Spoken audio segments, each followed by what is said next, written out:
ነው። ኢትዮጵያዊነት ከሀስከፈ ነው እንጂ ሲመቸን ሲደላን ጥቅም ስናገኝበት የምናዜመው የምናወድሰው ሲከፋን ሳይመቸን ሲቀር ህልሞቻችን ሲጨነጋገፉ የምንተው የወረት ጉዳይ አይደለም። የሁል ጊዜ ነው። በከፍታም በዝቅታም ሲመችም ሳይመችም የምንኖረው ጉዳይ እንጂ ኢትዮጵያዊነት ሲደላንና ለኛ ሲመች ለምሳሌ ስልጣን ስንይዝ ኢትዮጵያዊ ብለን ኖረን ስልጣኑ ሲቀር ደግሞ የለም ኢትዮጵያዊነት አያስፈልግም የምንል ከሆነ ይሄ ትክክለኛ መስፈርት አለ። ኢትዮጵያዊነት የምንሰዋለት ዓላማ ነገ ሃርቨስት የምናደርገው ብቻ ሳይሆን አንዳንዱ በልጆቻችን የሚታይ ሊሆን ይችላል። ለዚያም ቢሆን ዋጋ የሚከፈልለት ጉዳይ ነው።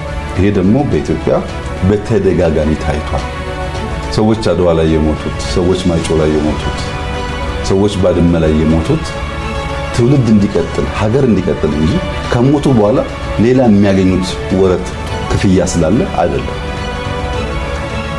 ሰዎች ህይወታቸውን ከፍለው ሀገራቸውን የሚያጸኑት ኢትዮጵያዊነት እንደዛ ባለ ደርዝ የሚለካና የሚታይ ስለሆነ ነው። ባጭሩ ኢትዮጵያዊነት ኩልል ብሎ የሚፈስ ጅረት ነው። ክረምት ከበጋ የማይቋረጥ በድምጸቱ ለህጠሙ በመድረሱ ለእርሻ በመሆኑ ፈጥሮን በመጠበቁ እጅግ እርካታን የሚሰጥ በሰፈር ውስጥ የሚያልፍ ኩልል ያለ ጅረት ካለ ኢትዮጵያዊነት እነሱ ነው። አንዳንዴ ዘንቦ ሊደፈርስ ይችላል። ነገር ግን ሰክኖ ደግሞ ይጠራል። ኢትዮጵያዊነት የማይቆም በቀጣይነት የሚፈስ በሙላት የሚመለስ በልጆች የሚገለጥ የኖረ ያለና የሚኖር ነው ብዬ ነው የማስበው።